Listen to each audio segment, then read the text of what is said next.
Have you ever witnessed a moment so pure it stops you in your tracks? For Alistair Finch, a man who commanded boardrooms and built a billion-dollar empire, that moment came not in a high-stakes negotiation, but in the chaotic corner of a high-end restaurant. He watched, helpless, as his world, embodied by his non-verbal autistic son, shattered into 1,000,000 pieces. The glares from the wealthy patrons were like daggers. But then a waitress with nothing to her name but a worn-out apron and weary eyes did something no specialist, no therapist, no amount of money had ever accomplished. She calmed the storm. What he thought was a simple act of kindness, however, was just the first thread in a tapestry of secrets that would unravel his entire life, proving that the most unbelievable truths are often hidden in the most unexpected people. The clinking of crystal against fine china was a symphony of wealth Alistair Finch usually found comforting. It was the sound of success, of deals being closed, of a world he had conquered. Tonight, however, it was an orchestra of torture. Each scrape of a fork, each burst of laughter from a nearby table, each pop of a champagne cork was another nail being hammered into his son's fragile peace. They were seated in a plush velvet booth at La Perle, a restaurant so exclusive that its reservations were a status symbol. For Alistair, it was just another Tuesday. For his 8-year-old son Leo, it was a sensory battlefield. Leo sat opposite him, his small hands flapping rhythmically beside his face, a hummingbird's wings of anxiety. His bright blue eyes, usually lost in a world of their own intricate design, were wide with a gathering panic. He wasn't looking at the ornate menu or the towering floral centerpiece. He was staring at the chandelier, a blinding starburst of 1,000 crystals, each one refracting the light into 1,000,000 tiny dancing daggers of pain. "Leo," Alistair said softly, his voice a low rumble meant to soothe. He slid a small, smooth river stone across the white linen tablecloth. It was one of Leo's anchors, an object whose texture could sometimes ground him. "Look, buddy, your favorite stone." Leo didn't react. His rocking intensified, a low, guttural hum, beginning deep in his chest. Alistair felt the familiar cold dread creep up his spine. He was a titan of the tech industry, a man whose innovative software ran on half the computers in the world. He could predict market fluctuations, outmaneuver corporate rivals, and bend senators to his will with a single phone call. But he could not predict the weather inside his own son's mind. His wife Serafina had understood.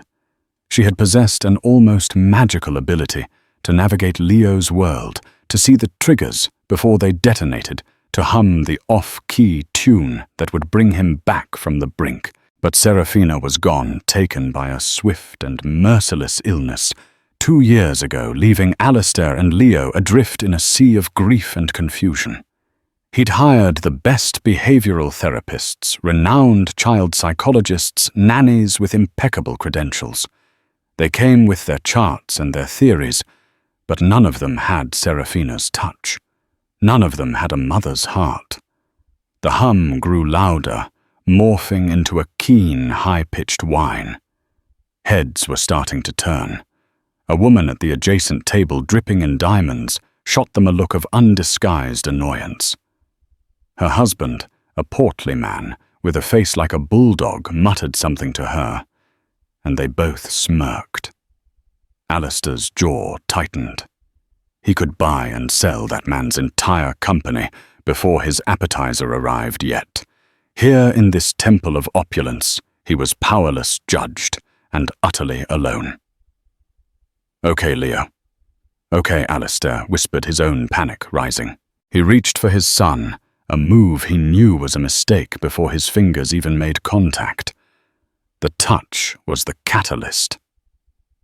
Leo exploded. It wasn't a tantrum. It was a detonation of sensory overload. A scream tore from his throat, raw and primal, silencing the entire restaurant. He thrashed in the booth, his small body rigid with distress. His water glass, filled with pricey Norwegian Voss, went flying, shattering on the marble floor. The symphony of wealth stopped. Now the only sound was Leo's screaming and the sharp, horrified inhales from the surrounding tables. The bulldog-faced man stood up, his face crimson. "Do you mind?" he boomed. "Some of us are trying to enjoy a civilized meal." The manager, a slick man named Antoine, with oiled hair and a permanent sneer, rushed over. "Mr. Finch, sir, is everything all right?" Perhaps the boy is unwell. The word unwell was coated in a thick layer of disdain, as if Leo were a faulty piece of equipment disrupting the restaurant's perfect machinery. "He's autistic," Alistair snapped, his voice tight with a mixture of shame and fury. "He's overwhelmed." He tried to gather Leo into his arms, but the boy was a storm of flailing limbs. Alistair felt 100 pairs of eyes on him, dissecting his failure as a father. His billion-dollar fortune was a suit of armor, but right now it felt like paper. He was just a man, failing his son in public. He was about to concede defeat, to scoop up his screaming child and flee into the night, when a quiet voice cut through the chaos. "Excuse me, sir." "Antoine." They all turned. Standing there was a waitress. She looked young, maybe early 20s. Her uniform was neat, but frayed at the cuffs. Wisps of chestnut hair had escaped her tight bun, framing a face that was plain but kind, with intelligent, weary brown eyes. Her name tag read Amelia. She wasn't looking at Alistair or the fuming manager. Her entire focus was on Leo. Antoine scoffed. "Not now, Reed. Go back to your section." "Please," she said, her voice soft but firm. She took a tentative step forward.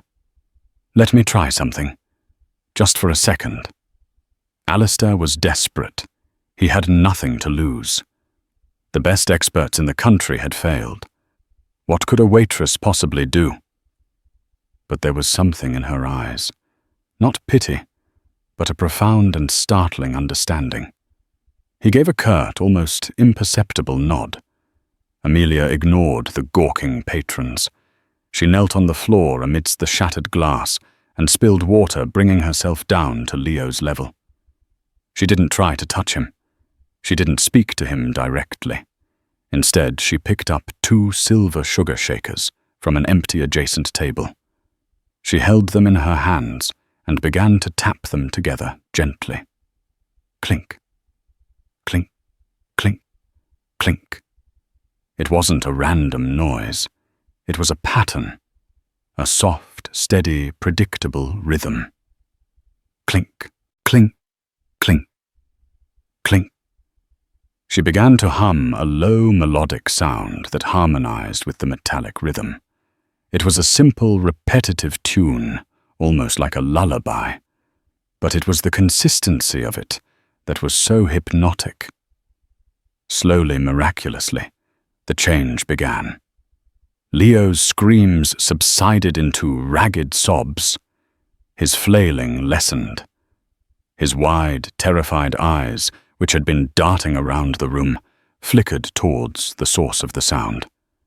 He saw the girl on the floor, her face calm, her hands creating that steady, safe rhythm.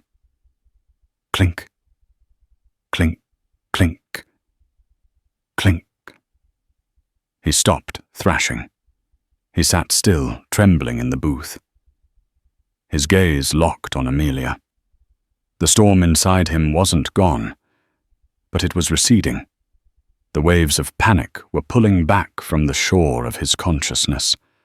Amelia didn't break the rhythm. She slid one of the shakers across the floor, stopping it a few inches from Leo's feet. She kept tapping the one in her hand. Clink, clink, clink. a simple, silent invitation. For a full minute, the restaurant remained in stunned silence. Then Leo unfolded his small body from the booth. He slid to the floor, crawled the short distance, and wrapped his small fingers around the second sugar shaker. He looked at Amelia, his breathing still hitching. He watched her hand, then his own. Hesitantly, he tapped his shaker against hers. Clink. A single soft note of connection in the echoing silence. A tear slid down Alistair Finch's cheek. He felt a crack in the armor he had worn since Seraphina died, a fissure through which a strange and unfamiliar light was beginning to shine. The unbelievable had just happened, and for the first time in 2 years, he felt a flicker of something he had long thought buried hope. The spell was broken by the manager Antoine, clearing his throat with a sound like grinding gravel. Well, he said, his voice laced with grudging disbelief. That's quite enough of a scene. Reed, clean up this mess. Amelia didn't flinch. She kept her eyes on Leo, giving him a small, almost imperceptible nod of encouragement. Leo, still holding the shaker, had scooted closer, his shoulder almost touching her knee. He wasn't looking at his father or the disapproving crowd. He was looking at this woman who had spoken his language without using a single word. Alistair found his voice. "Leave it!" He commanded, his tone sharp and resonant, with the authority he was used to wielding. He directed his gaze at Antoine, his eyes cold steel. "She will do no such thing." He knelt, mirroring Amelia on the other side of his son. "Leo," he said, his voice thick with emotion. "Are you okay, my boy?" Leo didn't answer, but he didn't pull away. He simply leaned more heavily into Amelia's presence, a silent testament to where he found his safety. Alistair looked at Amelia, truly looked at her for the first time. Her hands, he noticed, were not the delicate, manicured hands of the women in his social circle. They were working hands with short, clean nails and a few faint scars on the knuckles. Her expression was one of intense, placid focus. He'd seen that look before on the faces of master coders, deep in a complex problem, or on his own face in the mirror during a hostile takeover. It was the look of someone completely in their element. "How did you do that?" Alistair asked, his voice barely a whisper. "It's about redirection, not suppression." Amelia replied, her voice just as low. The noise and light were too much. "It's like 1,000 radio stations playing at once. You can't just turn them all off. You have to give the brain one simple station to tune into. A predictable pattern. Something safe." She looked down at the sugar shakers. Something that makes sense when nothing else does. The bulldog-faced man from the next table, now emboldened, strode over. "I don't care what it is, it ruined my dinner. I expect a full comp, Antoine. And she," he said, jabbing a thick finger towards Amelia, "should be fired for this disruption." Before Antoine could placate his wealthy customer, Alistair rose to his full height. He wasn't an physically imposing man, but he radiated an aura of immense power that made the other man take an involuntary step back. "Your dinner," Alistair said, his voice dangerously quiet, "is the least important thing that has happened in this room tonight. You will sit down, you will finish your meal, for which you will be paying in full, and you will count yourself lucky that you have nothing more in your life to worry about than the temperature of your steak." He turned his chilling gaze to the manager. "And if you so much as think about reprimanding this young woman, I will buy this restaurant by morning, and your first official act as its former manager will be to hand over the keys." The threat hung in the air, undeniable and absolute. Antoine's oily composure melted. He stammered a frantic apology, bowing and scraping, before scurrying away to deal with the other patron who had paled and retreated to his table. Alistair turned back to Amelia, who was now helping Leo to his feet. She did it with a fluid grace, guiding him by the elbow, never making a sudden move. I don't know how to thank you," Alistair said, fumbling for his wallet. It was his default solution, the tool he used to fix every problem. He pulled out a thick wad of $100 bills, more than she likely made in a month, and held it out to her. "Please, for what you did." Amelia looked at the money in his hand, then back at his face. She shook her head gently. "No, thank you, Mr. Finch." Alistair was taken aback. "No. Why not? This is not enough. It's not about the money," she said, her brown eyes clear and direct. "I didn't do it for a reward. I saw a child who was hurting. That's all." She looked at Leo, who was now examining the pattern on her apron with quiet curiosity. A soft, genuine smile touched her lips. "He's a beautiful boy." Her refusal was more disarming than any negotiation tactic he'd ever faced. People didn't turn down his money. It was an insult, a compliment, and a mystery, all at once. He saw in that moment that she possessed something he had in abundance, but valued so little integrity. "My apologies," he said slowly, putting his wallet away, feeling strangely humbled. "You're right. It was a crass gesture." He paused, his mind racing. This woman, this waitress, had a gift he desperately needed. A gift money might not be able to buy, but one he had to try and secure. He reached into his jacket pocket and pulled out a sleek black business card made of metal. His private contact information was laser-etched onto its surface. "My name is Alistair Finch," he said, though he knew she'd heard it. "This is my personal number. I know you said it's not about money, but what you have, it's a rare skill. More than a skill." He looked at his son, who was now tracing the floral pattern with his finger, calm and content. "It's a language, and he needs someone who can speak it." Amelia took the card, her fingers brushing against his. He felt a faint, unexpected spark. Her expression was unreadable. "I'm not a therapist, Mr. Finch. I'm just a waitress. You are more than that," Alistair insisted, his voice earnest. "Please, call me. I want to make you an offer. A proper one.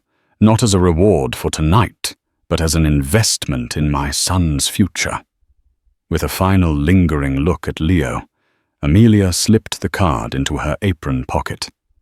"I have to get back to work," she said softly, turning away and disappearing back into the choreographed chaos of the restaurant floor. Alistair watched her go, the heavy metal card in her pocket, feeling like an anchor he had just thrown into a storm, hoping desperately that it would hold. He looked at Leo now, quiet and calm, and knew that his life had just taken a sharp, unexpected turn. The girl named Amelia Reed was not just a waitress. She was a key, and he had to find out what lock she was meant to open. Amelia Reed's apartment was a world away from La Perle. It was a small third-floor walk-up in a neighborhood that had seen better decades. The paint was peeling, the radiators hissed and clanked with a mind of their own, and the sounds of the city sirens' arguments, the distant thump of music were a constant, unfiltered soundtrack.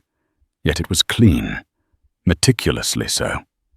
Books were stacked neatly on cinder block and plank shelves, and a half-finished textbook on developmental psychology lay open on a small, scarred wooden table that served as her desk.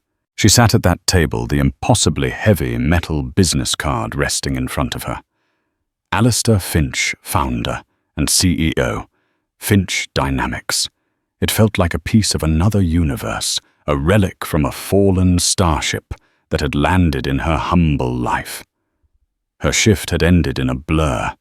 Antoine had been icily silent, her co-workers a mix of awestruck and envious. The story of her taming the billionaire's son and publicly emasculating the manager had already become legend by the time she clocked out. But all she could think about was the boy Leo. The terror in his eyes, the way his small body had tensed like a drawn bowstring, and the profound soul-deep relief when he had finally found a single, safe note in the cacophony. She knew that feeling. Not personally, but through her younger brother, Daniel. Daniel was 17 now, living in a specialized group home 2 states away, a home she could barely afford to help pay for. He was the reason for the psychology textbooks, for the online courses in special education she took late into the night after her exhausting shifts.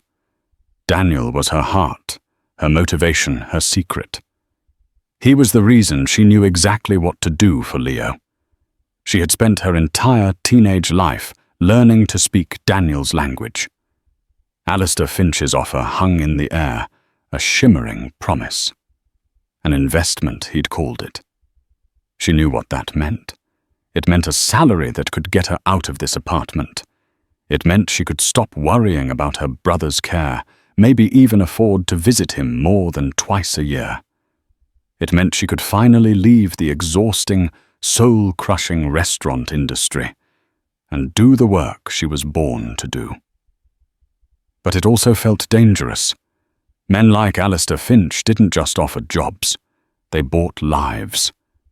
She would be entering a world of immense wealth and power, a gilded kit far more opulent and complex than the restaurant booth. A world where she would be a curiosity, an employee, a tool. Could she maintain her sense of self in that environment? Her gaze fell on a framed photo on the shelf.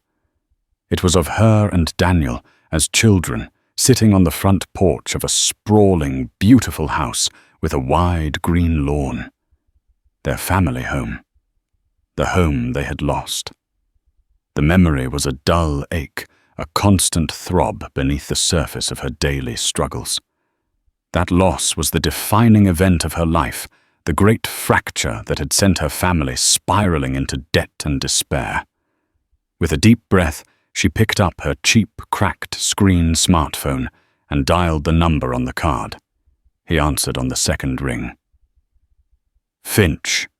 His voice was crisp, expectant.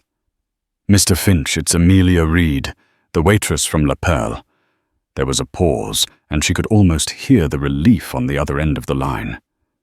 Miss Reed, Amelia, thank you for calling. I was hoping you would. He didn't waste time. Can you meet me? My office, tomorrow at 10. The headquarters of Finch Dynamics was a sleek skyscraper of black glass and steel that pierced the clouds. It was a monument to one man's ambition. Amelia, dressed in the nicest blouse and slacks she owned, felt impossibly small as she walked through the cavernous marble lobby. The air itself seemed to hum with quiet, expensive energy. She was whisked up to the penthouse floor in a silent, high-speed elevator. Alistair's office was larger than her entire apartment. One entire wall was a floor-to-ceiling window offering a godlike view of the city below. Alistair was not behind his massive desk. He was standing by the window looking out with Leo beside him. The boy was holding a tablet, his fingers swiping through what looked like a complex architectural program. But he seemed calm, focused. He didn't acknowledge her arrival, but Alistair turned and his face broke into a rare, genuine smile. Amelia, thank you for coming. He got straight to the point. He explained his situation with a vulnerability that surprised her. He spoke of his late wife, Serafina, of his struggles to connect with his son, of the revolving door of specialists who treated Leo like a puzzle to be solved rather than a person to be understood. "I'm not offering you a nanny position," he said, his gaze intense. "I am offering you the role of a live-in developmental companion and educational strategist for Leo. You would have access to any resource you need, therapists, equipment, travel. You would design his curriculum, manage his schedule, and work with him. Your sole focus would be his well-being and growth." He named a salary. It was a staggering number, so large that Amelia felt dizzy. It was more than she could hope to make in 10 years at the restaurant. It was freedom. It was security for Daniel. It was everything she'd ever dreamed of. I don't know what to say," she stammered. "Say yes," Alistair said simply. "I saw what you did. It wasn't a trick. It was empathy. That's the one thing I can't buy, and it's the only thing he needs." Her heart was pounding. This was it. The turning point. She was about to say yes, the word already forming on her lips, when Alistair gestured to a large, elegantly framed portrait on the wall behind his desk. It was of a breathtakingly beautiful woman, with warm, intelligent eyes and a cascade of dark hair, a gentle smile playing on her lips. It was a portrait of a woman deeply loved.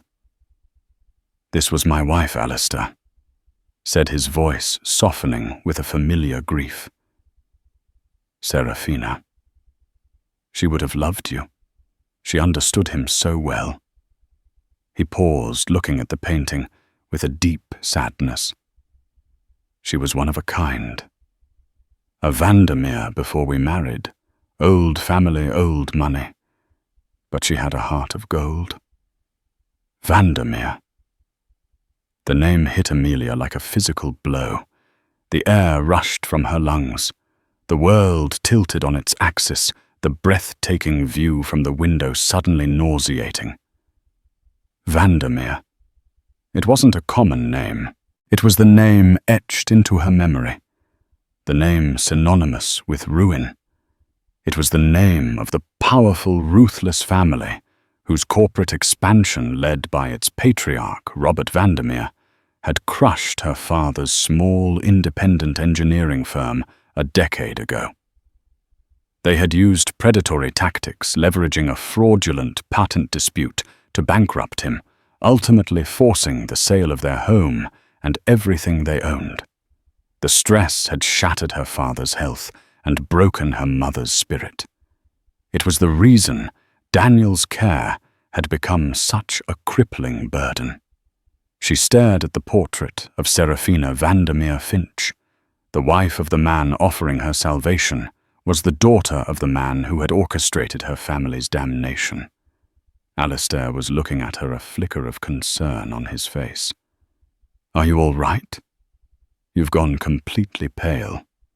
Amelia struggled to breathe to keep her expression neutral. Her mind was a maelstrom of shock rage and a bitter cosmic irony. The opportunity of a lifetime was being handed to her by the very family that had destroyed her past.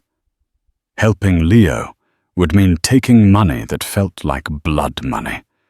It would mean living under the roof paid for by the profits of her family's destruction, surrounded by the ghost of a woman whose family name was a curse in her home. But then she looked past Alistair at the small boy by the window. Leo. He was innocent in all of this, a child trapped in a world he couldn't navigate, a boy who needed her. Her heart warred with her history. Revenge and resentment pulled one way. Compassion and a desperate need for a future pulled the other. Yes, she heard herself say the word, tasting like ash in her mouth. "Yes, Mr. Finch. I accept." She had made her choice. She would step into the gilded cage. But she wouldn't be just a companion to the sun. She would be a detective, a spy in the house of her enemies, determined to uncover the full truth of what the Vandermeers had done, never suspecting that the ghost in the portrait held secrets far more complex and devastating than she could ever imagine. Moving into the Finch mansion was like stepping onto a different planet.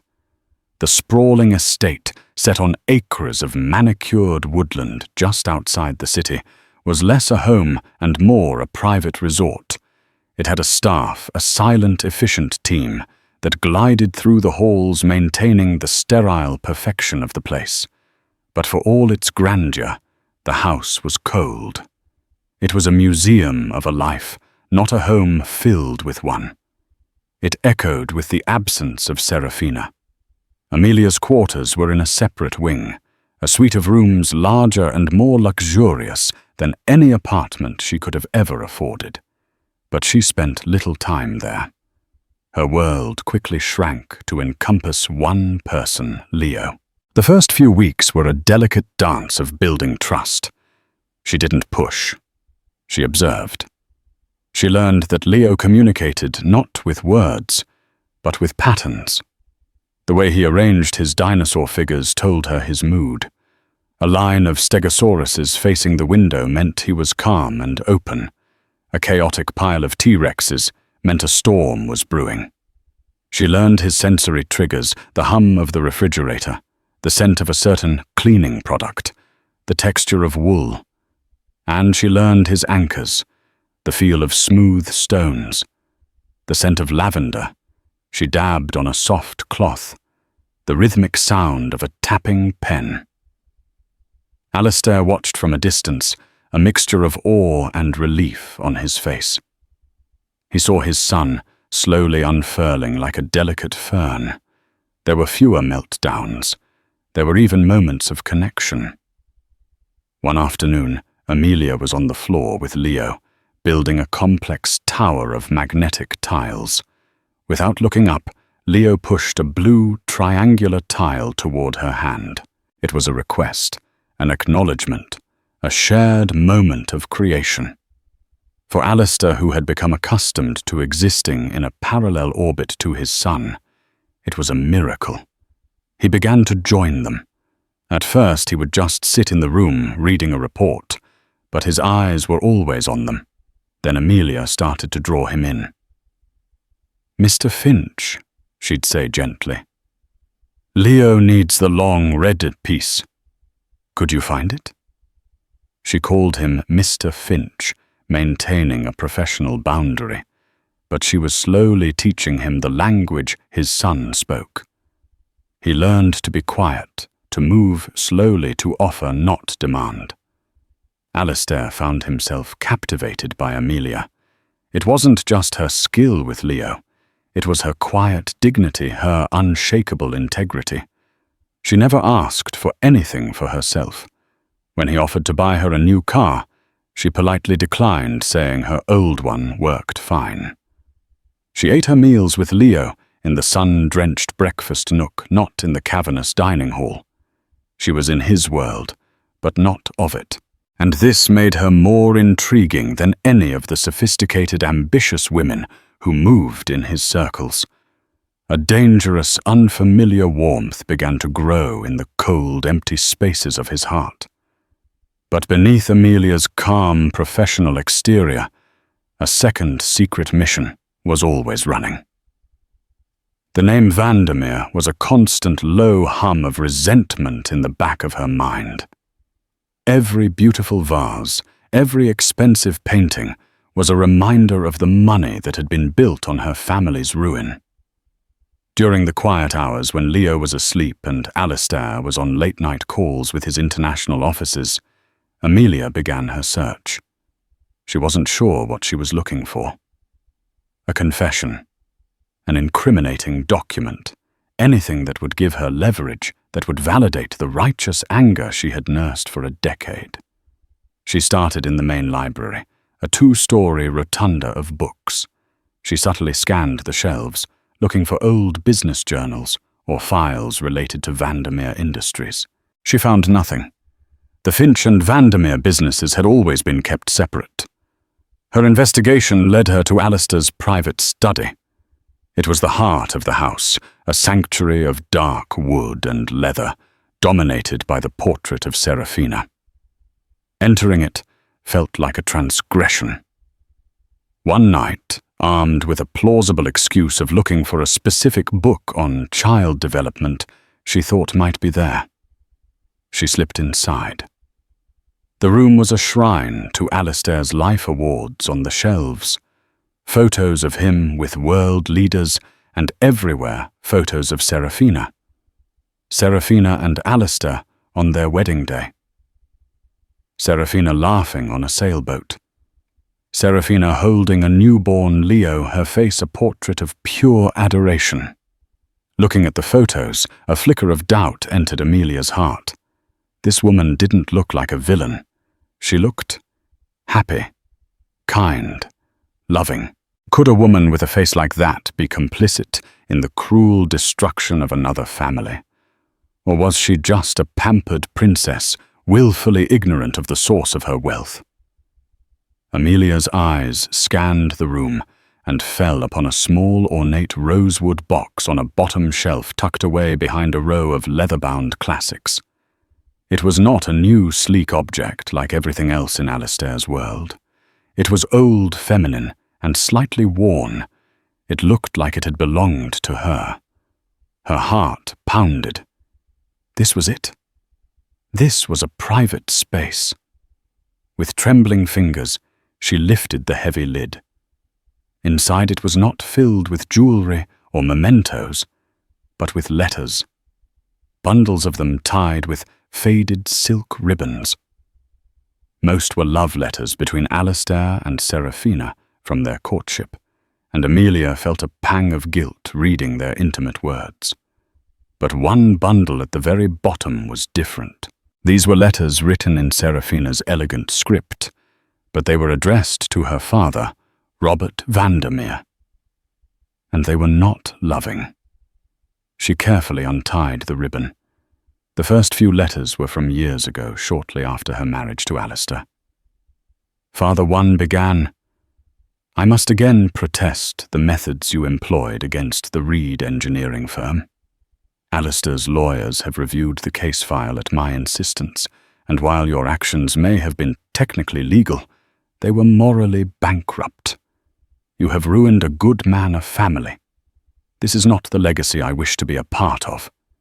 Amelia's breath caught in her throat. She read on her hands, shaking. Letter after letter revealed the same story. Serafina, far from being a willing accomplice, had been fighting her father from within. Another letter dated a year later. "Robert, your refusal to discuss this is cowardly. You hide behind your lawyers and your fortress of wealth. You speak of necessary business, but I speak of human lives. I found out the man David Reed suffered a heart attack. His wife had to sell their home. They have 2 children, a son with special needs. Do you feel no remorse? This stain is on our family name, and I will not bear it in silence."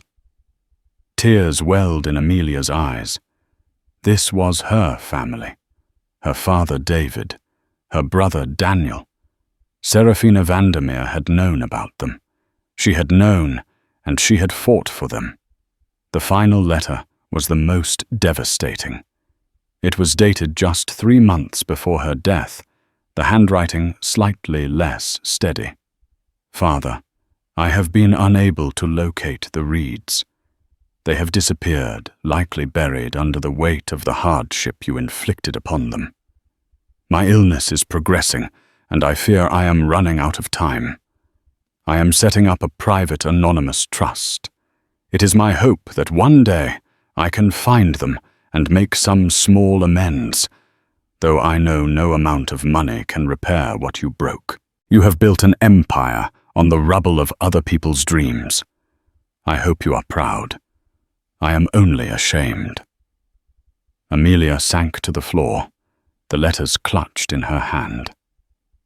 The unbelievable truth wasn't that Serafina was a monster. The unbelievable truth was that she had been a secret, tragic hero. A captive in her own gilded cage, desperately trying to right the wrongs of the man whose name she carried. For 10 years, Amelia had been fueled by a righteous fire of hatred for the Vandermeer family. She had seen Serafina's portrait as the face of her enemy. Now, looking up at the painting, she saw not a villain, but an ally she never knew she had. A woman whose secret battle mirrored the one Amelia was now fighting, the fight for justice, for decency, for the well-being of a child.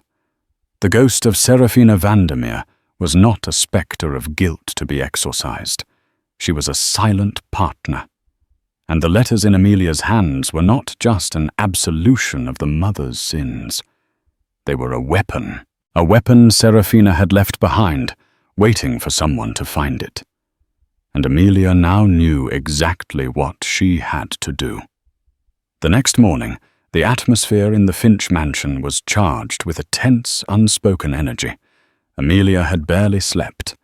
The letters were a heavy weight in her pocket, a testament to a decade of misunderstanding and a future that had suddenly become terrifyingly uncertain. The simple narrative of victim and villain had dissolved, leaving behind a complex, heartbreaking reality.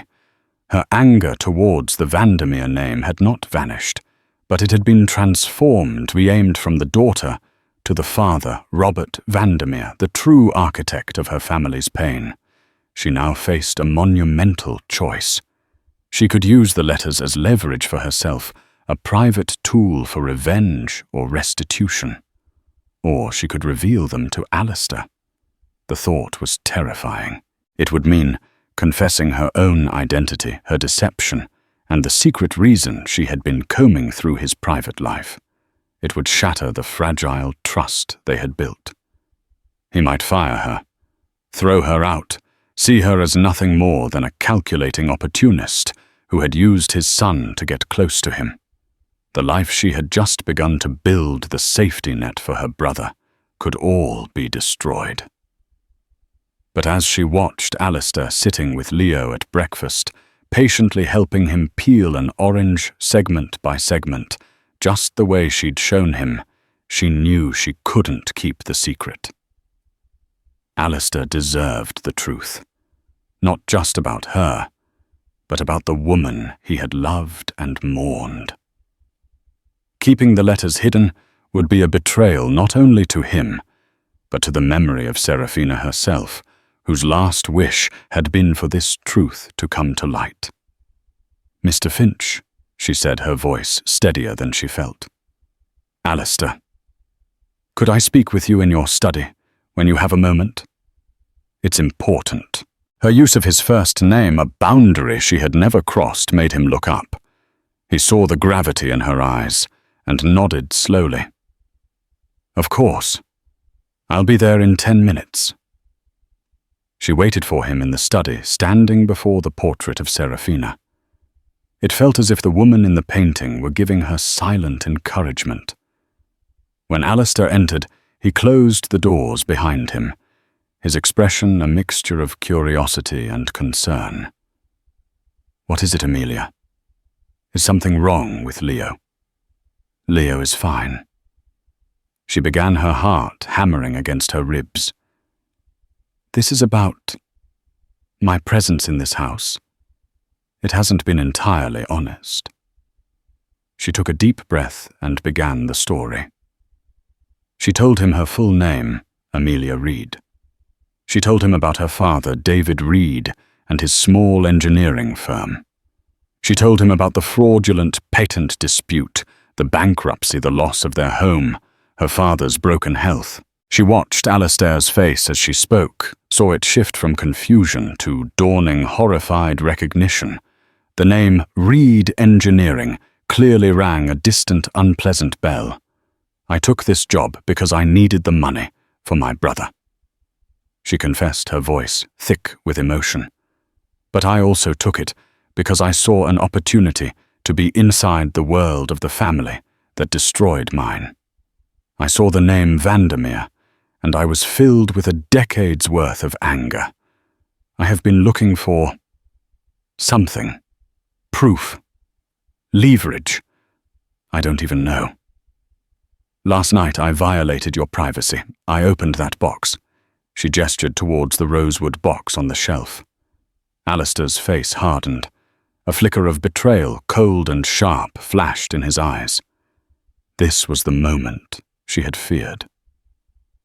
Before you say anything, she pleaded, pulling the bundle of letters from her pocket. Please. You need to read these. You need to know who your wife really was. She handed him the letters. He took them hesitantly. His eyes locked on hers, searching her face for deceit. He sat down heavily in his leather chair and began to read. Amelia stood in silence, her entire future hanging in the balance. She watched as a storm of emotions played across Alistair's face. Disbelief, shock, confusion, and then a profound, gut-wrenching sorrow. He was not just reading about a business dispute.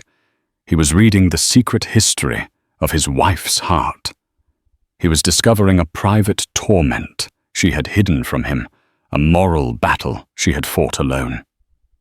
He had seen her physical illness, but he had been completely blind to the sickness of soul her father's actions had inflicted upon her. He read the final letter, the one about the anonymous trust, and her shame and a choked sob escaped him. He dropped the letters on his desk and buried his face in his hands.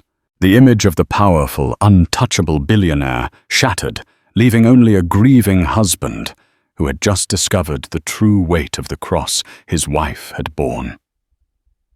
After a long moment, he looked up at Amelia, his eyes red-rimmed and filled with a pain that mirrored her own. The anger was gone, replaced by a devastating understanding. All this time he whispered, his voice cracking. All this time she was carrying this. She tried to talk to me about her father's ruthless nature once or twice, but I dismissed it. I thought it was just family friction, that she was too soft for the world of business. I told her he was from a different era, that it was just how things were done. He shook his head, a look of profound self-recrimination on his face. I didn't listen. God, I didn't listen to her. He looked at Amelia, and for the first time, he truly saw her. Not as an employee, not as a caregiver, but as the living consequence of a tragedy that had secretly defined his own life. You came here looking for a villain, he said softly, and instead you found her. I was wrong, Amelia whispered, tears streaming down her face. I spent 10 years hating a ghost who was trying to help me. Alistair stood up and walked over to her. He didn't say anything. He simply reached out and gently brushed a tear from her cheek. It was an act of profound intimacy, an acknowledgement of their shared connection to Serafina's secret legacy. She left this behind for a reason, Alistair said, his voice gaining a new steely resolve. She couldn't find you, Amelia, but she led you to me. He looked from Amelia to the portrait of his wife. Her fight isn't over. It's our fight now. In that moment, everything changed. The confession that Amelia feared would destroy her had instead forged an unbreakable bond between them. It was a bond built not on a fairy tale romance, but on a shared grief and a common burning purpose. Alistair Finch was no longer just her employer. He was her ally, and she knew with absolute certainty that with his resources and her truth, they were about to bring the full righteous weight of Serafina's last wish down upon the man who had caused all their pain, the untouchable Robert Vandermeer. The following days were a whirlwind of focused, relentless activity. The quiet, grieving mansion transformed into a strategic command center. Alistair Finch, galvanized by the revelations in Serafina's letters, unleashed the full force of his intellect and resources, not with the blind fury of a corporate raider, but with the surgical precision of a man on a righteous mission. He brought in his most trusted legal team, a discreet group of sharks who operated in the deepest, most confidential waters of corporate law. In a secure conference room with Amelia by his side, he laid out the story. Serafina's letters were the heart of their case, providing the crucial element of intent. They weren't just chasing a decade-old business grievance. They were exposing a pattern of predatory behavior orchestrated by Robert Vandermeer, with his own daughter as the primary witness from beyond the grave. Amelia, no longer just a caregiver, became a key partner in the investigation. She provided the human details that documents couldn't: the memories of her father's designs, the names of former employees of his firm, the timeline of their family's collapse. Her quiet, steady presence in the high-powered legal meetings was a constant reminder of the human cost of Robert Vandermeer's greed. Alistair's team dug deep. They uncovered a trail of similar stories, small, innovative companies crushed by Vandermeer Industries through dubious legal challenges and financial brute force.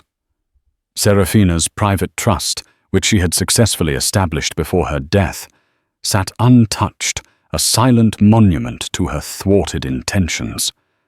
Alistair now had the power to wield it as she had intended. The confrontation, when it came, was not a dramatic courtroom showdown. Alistair preferred a more direct approach.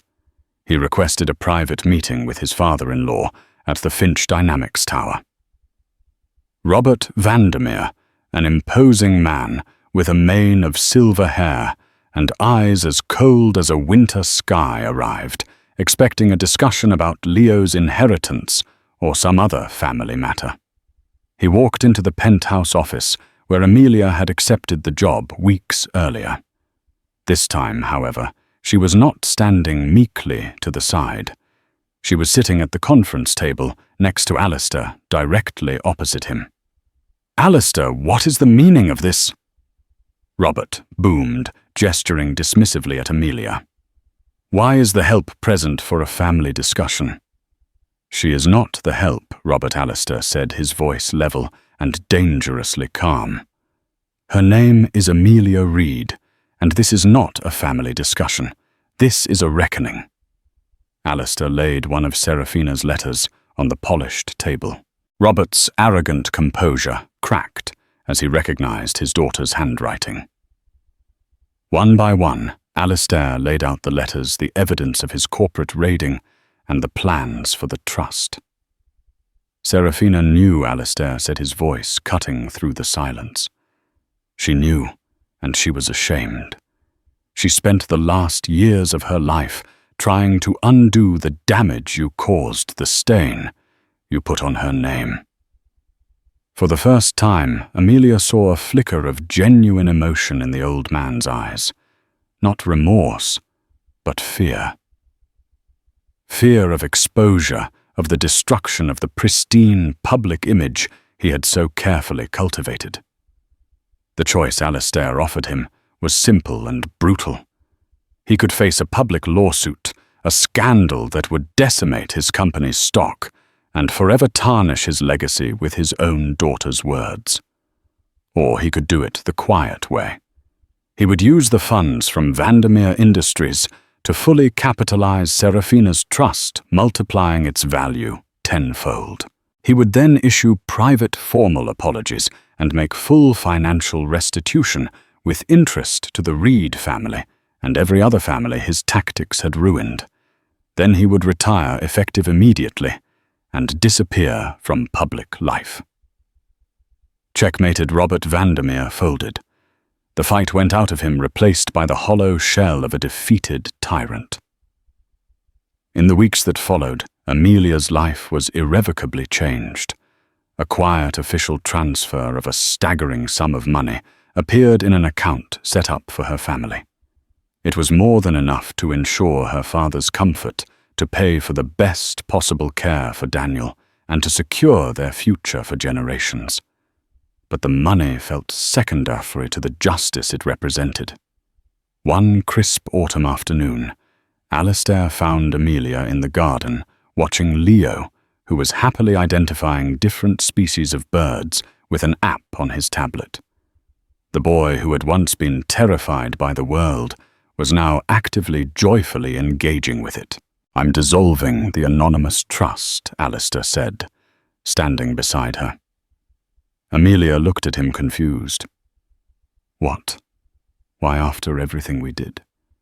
"Because it's no longer going to be anonymous," he clarified, a smile touching his lips. "I'm relaunching it as a public entity. The Serafina Vandermeer Finch Foundation. Its mission will have 2 pillars providing legal and financial support for families fighting corporate malfeasance and funding innovative educational and therapeutic programs for children on the autism spectrum." He paused, turning to face her fully. "A foundation of that scope needs a director, someone with integrity, empathy, and a deep personal understanding of both sides of its mission." His gaze was intense, full of a warmth that had nothing to do with their professional arrangement. "I was hoping you would accept the position, Amelia." Tears welled in Amelia's eyes. It was an offer that went beyond a job, beyond gratitude. It was an offer of a shared future, a partnership forged in truth and healing. "What about Leo?" she asked softly. "Leo will always have you," Alistair said. "And he will have me. We'll figure it out together." He hesitated, then reached out and took her hand. As a family. Looking at this man, no longer just a billionaire, but a partner, and at the happy, thriving boy who had brought them together. Amelia Reed knew she was home. Her journey had started in the shadow of a dark past, but by having the courage to face it, she had stepped into the light of an unbelievable future, one built not on a gilded cage, but on a new, unshakable foundation of compassion, justice, and love. In the end, this was never just a story about a millionaire and a waitress. It was a story about the hidden currents that run beneath the surface of our lives, the secret battles fought by loved ones, the long overdue justice waiting in the shadows, and the incredible power of a single act of compassion to change everything. Amelia's journey from a struggling waitress to the head of a major foundation wasn't a stroke of luck. It was the result of her courage to confront a painful past and Alistair's willingness to see the truth no matter how much it shattered his own reality. They didn't just save Leo. They saved each other, building a new family on the bedrock of honesty and shared purpose. If this story of unexpected connections and hidden truths moved you, please show your support by giving this video a like, sharing it with someone who appreciates a powerful story, and be sure to subscribe to our channel for more content that touches the heart. And we want to hear from you. What is a moment of unexpected kindness that changed the course of your life? Share your story in the comments below.